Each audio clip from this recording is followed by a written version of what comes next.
Friends, आज हम आपके लिए आए हैं अपनी नई वीडियो जो कि रिलेटेड है आपके बिजनेस स्टडी के सब्जेक्ट से, जिसमें आज हम आपसे बात करने वाले हैं principle of management. Principle of management की हम पार्ट 2 की वीडियो लाए हैं, जिसमें हम हेनरी फ्यूल के जो हमारे बचे हुए प्रिंसिपल हैं उनके बारे में डिस्कशन करेंगे। इससे पहले वाली वीडियो में हमने कुछ 7 हेनरी फ्यूल के प्रिंसिपल डिस्कस किए थे। आज हम उसके बाद जो बचे हुए उनके प्रिंसिपल हैं उनके बारे में डिस्कस करेंगे। तो आइए शुरू करते हैं अपनी आज की video, principle of management by Henry fuel. आपका जो नेक्स्ट प्रिंसिपल है वो है सेंट्रलाइजेशन वर्सेस डिसेंट्रलाइजेशन। देखिए होता क्या है, सेंट्रलाइजेशन और डिसेंट्रलाइजेशन हमारा ये होता है कि जहां पे हम बात करते हैं, जैसे आपको नाम से ही पता पड़ रहा है सेंट्रलाइजेशन। सेंट्रलाइजेशन का मतलब ये होता है कि जो पावर है वो पावर फ्यू हैंड्स में होती है, मतलब कुछ जो टॉप लेवल मैनेजमेंट पे ही सारी पावर होती है। डिसेंट्रलाइजेशन का मतलब होता है, जैसे भी हमने एक प्रिंसिपल पढ़ा था, अथॉरिटी एंड रेस्पॉन्सिबिलिटी। तो डिसेंट्रलाइजेशन में ये होता है कि जैसे जैसे हम अपने जो नीचे के लोग हैं, जो मिडिल लेवल मैनेजमेंट के लोग हैं, जिनको हम कुछ रेस्पॉन्सिबिलिटी देते हैं, तो रेस्पॉन्सिबिलिटी के साथ साथ उनको अथॉरिटी भी असाइन करते हैं। तो जब हम अथॉरिटी को असाइन करते हैं, जब हम रेस्पॉन्सिबिलिटी के साथ अथॉरिटी देते हैं, तो वो हमारा क्या कहलाता है चैनल में डिसेंट्रलाइजेशन। जब हम बात करते हैं सेंट्रलाइजेशन और डिसेंट्रलाइजेशन की, तो जो सेंट्रलाइजेशन होता है वो जो स्मॉल ऑर्गेनाइजेशंस हैं उनमें हमारा ज्यादातर सेंट्रलाइजेशन होता है। जैसे फॉर एग्जांपल मान के चलिए कि मेरा बिजनेस है और मेरा एक सुपरमार्केट है, और वो सुपरमार्केट लोकल हमारा जो सिटी है उसी में मेरे मार्केट है, सुपरमार्केट की शॉप है। तो हो सकता है वहां पे मेरा स्मॉल बिजनेस है, तो हो सकता है मैं सारी पावर, सारी अथॉरिटी, चाहे वो परचेसिंग अथॉरिटी हो, चाहे वो फाइनेंसिंग अथॉरिटी हो, चाहे वो मार्केटिंग अथॉरिटी हो, वो सारी चीजें मैं अपने पास ही रखूंगा। तो यहाँ पर ये किसका एग्जाम्पल हुआ, सेंट्रलाइजेशन का। अगर हम बात करें डिसेंट्रलाइजेशन की, तो जैसे रिलायंस ग्रुप है, टाटा ग्रुप है, अंबानी ग्रुप है, सॉरी अडानी ग्रुप है, और भी अदर जितने भी ग्रुप हैं, ये बहुत बड़े लेवल पे फैले हुए हैं। India as well as India के बाहर भी ये ग्रुप की इनकी अपनी कंपनीज और एसोसिएट्स हैं। तो यहाँ पर क्या होता है कि यहाँ पर एक पर्टिकुलर पर्सन मैनेजमेंट का तो पार्ट है, लेकिन यदि रिलायंस की बात करें तो मुकेश अंबानी मेन उसका ओनर तो है, लेकिन उन्हें क्या करना पड़ता है कि उन्हें अपनी जो पावर्स हैं, अपने जो नीचे के लोग हैं, लाइक मिडिल लेवल मैनेजमेंट है, उनको वो पावर्स देनी पड़ती है, जिससे जो बिजनेस की फंक्शनिंग है वो स्मूथनेस से की जा सके। तो डिसेंट्रलाइजेशन जो यूज होता है वो जो लार्ज फर्म्स होती हैं हमारी, उसमें हम लोग डिसेंट्रलाइजेशन यूज करते हैं। डिसेंट्रलाइजेशन की हिरार्की हमारी चलती है। इट मींस सिंपल कॉन्सेप्ट है सेंट्रलाइजेशन, जहां पे स्मॉल ऑर्गेनाइजेशन होंगी, जहां पे हिरार्की, जो ऑर्गेनाइजेशनल हिरार्की है वो छोटी होगी, वहां पर सेंट्रलाइजेशन होगा। और जहां पर ऑर्गेनाइजेशन हिरार्की बहुत ज्यादा लंबी है, लाइक बोर्ड ऑफ डायरेक्टर्स है, बोर्ड ऑफ डायरेक्टर के बाद टॉप लेवल मैनेजमेंट है, टॉप लेवल मैनेजमेंट के नीचे भी कुछ मैनेजर्स हैं, फिर उन मैनेजर्स के नीचे भी मैनेजर है, उसके बाद सुपरवाइजर और लेबर या अदर डिपार्टमेंट आ रहे हैं। तो जब जितनी ज्यादा हिरार्की लंबी होती है, उतना ज्यादा हमारा जो फंक्शन है वो डिसेंट्रलाइजेशन होता जाएगा। सेकंड हमारा principle of order. Principle of order की जब हम बात करते हैं, तो यहां पर हेनरी फ्यूल ने ये कहा कि भाई ऑर्डर का मतलब है मैन एंड मटेरियल को सही ऑर्डर में और सही तरीके से यूज करना, या सही तरीके से रिप्रेजेंट करना या प्रेजेंट करना, ये हमारा प्रिंसिपल ऑफ ऑर्डर होता है। Principle of order in terms कि हर मैन को, जो हमारी मैन पावर है, उसको अपनी हिरार्की पता होनी चाहिए कि वो किस लेवल ऑफ मैनेजमेंट में आता है, उसकी क्या रिस्पॉन्सिबिलिटीज है, क्या उसकी वर्किंग है, वो सारी चीजें प्रॉपरली ऑर्डरली प्लान पहले से ही होनी चाहिए। अगर हम बात करें मटेरियल की, तो देखिए आपने मटेरियल में, जैसे आप सुपर मार्केट वगैरह में जाते होंगे या आप कभी केमिस्ट पे जाते होंगे, तो आपने देखा होगा जो केमिस्ट पे जब हम जाते हैं तो उनकी मेडिसिन जो है वो प्रॉपर लगी होती है। आपके अपनी मेडिसिन का नाम बोलते हैं, और नाम बोलते ही वो क्या करते हैं, उनका एक ऑर्डर में प्रॉपर चीज जगह पे प्लेस है, वो वहां गए, वहां से वो चीज निकाल कर ले आए। तो दैट इज नोन एज कि ऑर्डर में अपने मटेरियल को लाना, या कितना ऑर्डर, कितनी क्वांटिटी का कब कैसे देना है, कितना आना है, कितना नहीं आना है, वो सब सारी चीजें हमारी ऑर्डर में हम कवर करते हैं। तो यहाँ पे मैन और मटेरियल, तो मैन और मटेरियल को प्रॉपर तरीके से लगाना हमारा क्या होता है, प्रिंसिपल ऑफ ऑर्डर है।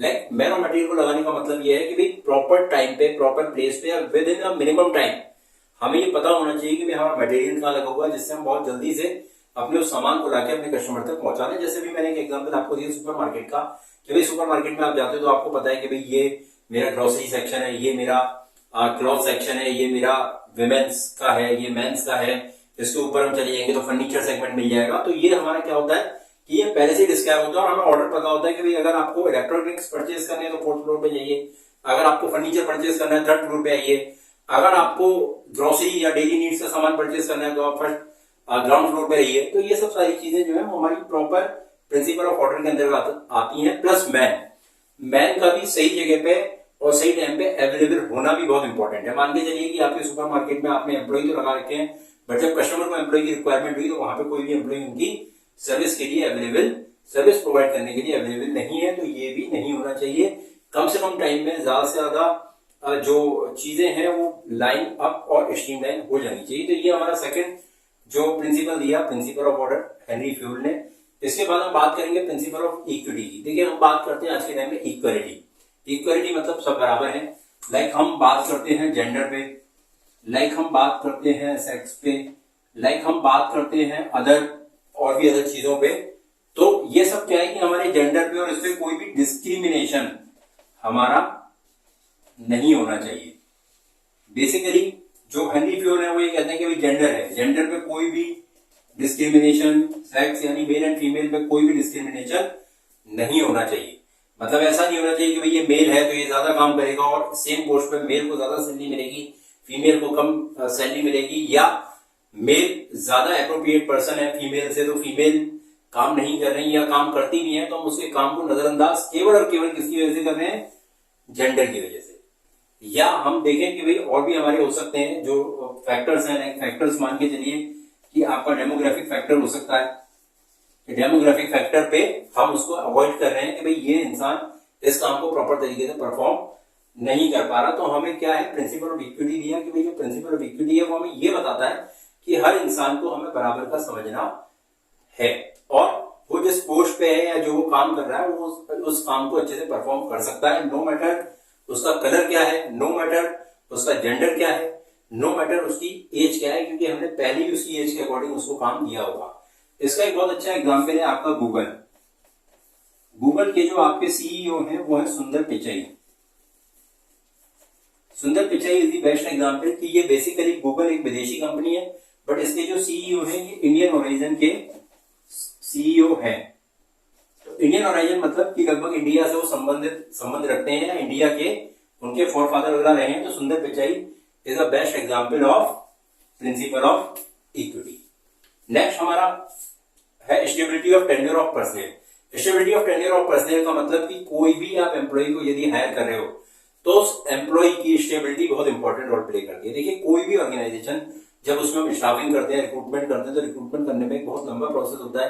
लाइक पहले हम रिज्यूम लेते हैं, रिज्यूम लेने के बाद हम उसकी इंटरव्यू कंडक्ट करवाते हैं। इंटरव्यू कंडक्ट करवाने के बाद जब उसका सिलेक्शन हो जाता है उस पर्टिकुलर पर्सनल का, तो इंटरव्यू के बाद जब उसका सिलेक्शन के बाद फिर हम उसको प्रॉपर ट्रेनिंग पर अपनी कंपनी में जिस हमने जॉब प्रोफाइल पे रखा उसके हिसाब से हम उसे ट्रेनिंग पर भी भेजते हैं। जब हम उसे ट्रेनिंग पर भेज रहे हैं तो इट मीन्स कहीं ना कहीं हम उस पर अपना पैसा या कंपनी अपना पैसा इन्वेस्ट कर रही है।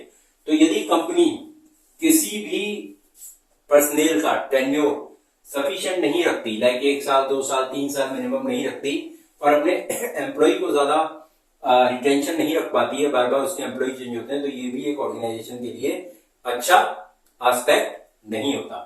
तो stability of tenure of personal को प्रोवाइड करवाया जाना चाहिए जिससे कि एक हेल्दी वर्किंग एनवायरनमेंट आपकी ऑर्गेनाइजेशन में डेवलप हो। नेक्स्ट प्रिंसिपल दिया है इनिशिएटिव। इनिशिएटिव का मतलब क्या है कि बेसिकली यहां पर जो भी आपके एम्प्लॉयज हैं वो एम्प्लॉयज वर्क का या काम का इनिशिएटिव लें। जैसे फॉर एग्जांपल कोई भी रेस्पॉन्सिबिलिटी यदि आती है तो उस रेस्पॉन्सिबिलिटी को अवेयर करने के लिए, उस रेस्पॉन्सिबिलिटी को पूरा प्रॉपर उसके टारगेट तक पहुंचाने के लिए वो खुद इनिशिएटिव लें कि भाई आई कैन डू दिस। तो जब वो ऐसा करेंगे तो आई कैन डू दिस में ये होगा कि इसमें ऑर्गेनाइजेशन तो ग्रो करेगी करेगी, ऑर्गेनाइजेशन की ग्रोथ के साथ साथ जो एम्प्लॉय है जिसने इनिशिएटिव लिया है वो भी ग्रो करेगा। क्योंकि यदि मान के चलिए एम्प्लॉय वो काम करता है तो जब एम्प्लॉय वो काम करता है और काम करने के लिए जब उसने कहा कि नहीं ये काम मैं कर सकता हूं, भले वो लोअर लेवल मैनेजमेंट का पर्सन है बट उसने कहा ये काम मैं कर सकता हूं और हमने वो काम उसको सौंप दिया, इट मीन्स हमने उसको रेस्पॉन्सिबिलिटी दे दी कि भाई अब आप ये काम करिए। जब वो ये काम करेगा और उसने यदि इस काम को अच्छे से कर दिया, अपनी परफॉर्मेंस को जस्टिफाई कर दिया, तो जस्टिफाई करने से क्या हुआ कि उसकी जो स्किल्स हैं वो नई स्किल्स डेवलप हुई। लाइक उसमें स्किल्स डेवलप हुई लीडरशिप की, कि भाई वो लीडरशिप उसमें डेवलप हुई और लीडरशिप से उसने आगे वो काम कर दिया। या हम इसका दूसरा एस्पेक्ट मानते हैं कि चलिए जिस एम्प्लॉय ने ये कहा था कि भाई I can do this, but वो अभी नहीं कर पाया काम को, लेकिन यदि वो काम को नहीं कर पाया तो उसका भी उसके लिए एक बेनिफिट है कि ये एक उसका लर्निंग मोमेंट था। यदि वो उस काम को प्रॉपर तरीके से परफॉर्म नहीं कर पाया बट नहीं कर पाने में भी उसने कोई ना कोई सबक सीखा होगा या उसने कुछ ना कुछ एक्सपीरियंस गेन किया हुआ जिसका बेनिफिट उसको प्लस उसकी ऑर्गेनाइजेशन जिसने उसको ये काम दिया था उसको आगे फ्यूचर में मिल सकता है। तो नेक्स्ट प्रिंसिपल है हमारा एसपीटी कॉर्प। एसपीटी कॉर्प जो प्रिंसिपल है वो एक बहुत इंपॉर्टेंट प्रिंसिपल है। इसमें हम बात करते हैं टीम स्पिरिट की। इसमें जो हम बात करेंगे टीम स्पिरिट की, टीम स्पिरिट का मतलब कि हमें ना पूरी टीम को साथ लेके चलना है। यहाँ पर हम कभी भी आई का यूज नहीं करते, यहाँ पर हमेशा से यूज होता है वी का। जैसे फॉर एग्जाम्पल यदि मान लीजिए एसपीटी कॉर्प प्रिंसिपल हमें ये सिखाता है कि भाई जो हेड हैं, जो मैनेजर हैं, वो अगर कोई भी टारगेट अचीव करते हैं तो वो ऐसा ना कहें कि भाई सारा काम मैंने किया, ये तो मैं ही कर सकता था और मेरी टीम मेंबर ने मेरा साथ नहीं दिया, ऐसा कुछ भी नहीं। यदि मान के चलिए कि आपकी टीम में कुछ लोग कमजोर, कुछ बहुत अच्छे जो आप टास्क को बहुत अच्छे से परफॉर्म करते हैं, तो भी हमें सबको एक साथ लेके एक शब्द में बोलना चाहिए, that is known as we.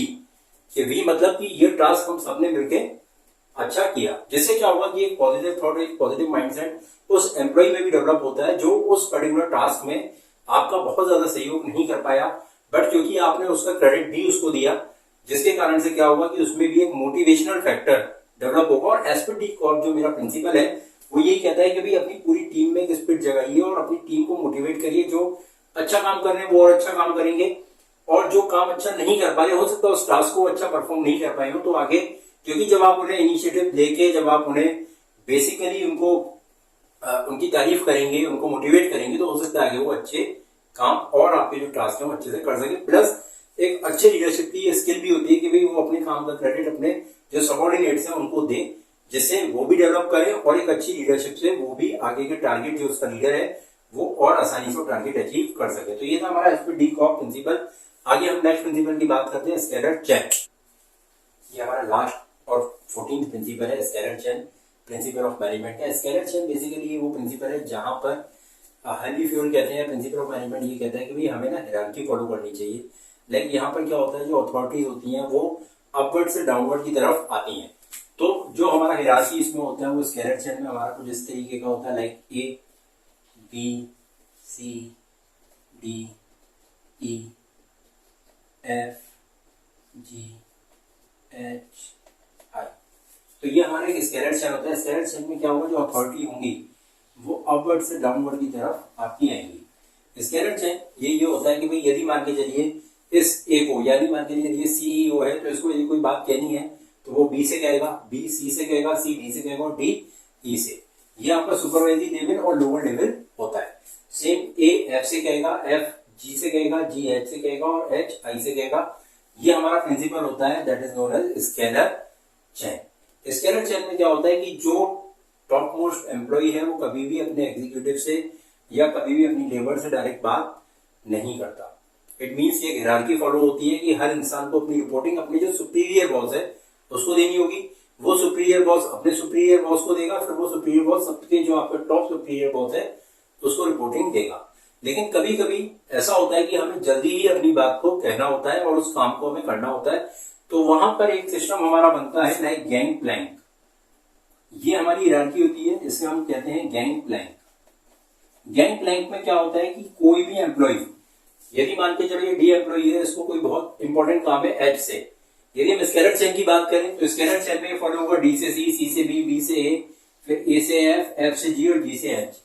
लेकिन यदि इसे एच से कोई इंपॉर्टेंट काम है और काम होना बहुत जरूरी है, तो ये क्या करते हैं कि अपना गैंग प्लैंक बनाते हैं, मतलब जो पैरेलल अथॉरिटीज है आपस में कम्युनिकेट करके जो भी प्रॉब्लम है, जो भी चीजें हैं उनको रिजॉल्व कर सकती हैं। तो ये जो मेरा पैरेलल अथॉरिटी से जो हम बेसिकली कोरेस्पॉन्डेंस या जो हम बातचीत करते हैं वो हमारा क्या कहलाता है, that is known as gang plank. तो गैंग प्लैंक एक स्केलर चेन का ही पार्ट है जहां पर जो आमने सामने की अथॉरिटी होती है जो पैरेलल, लाइक ये आपका प्रोडक्शन मैनेजर है और ये स्टॉक मैनेजर है या परचेज मैनेजर है। अब प्रोडक्शन मैनेजर को यदि मान के चलिए कोई रॉ मटेरियल चाहिए, अब वो रॉ मटेरियल को देखता है कि भाई ए से लेके एच तक पहुंचने में बहुत टाइम लग जाएगा इन्फॉर्मेशन, तो डायरेक्ट जो प्रोडक्शन मैनेजर है वो परचेज मैनेजर को बोल देगा कि भाई इतना मटेरियल हमें अभी जरूरत है, तो वो इतना मटेरियल उसको दे देगा।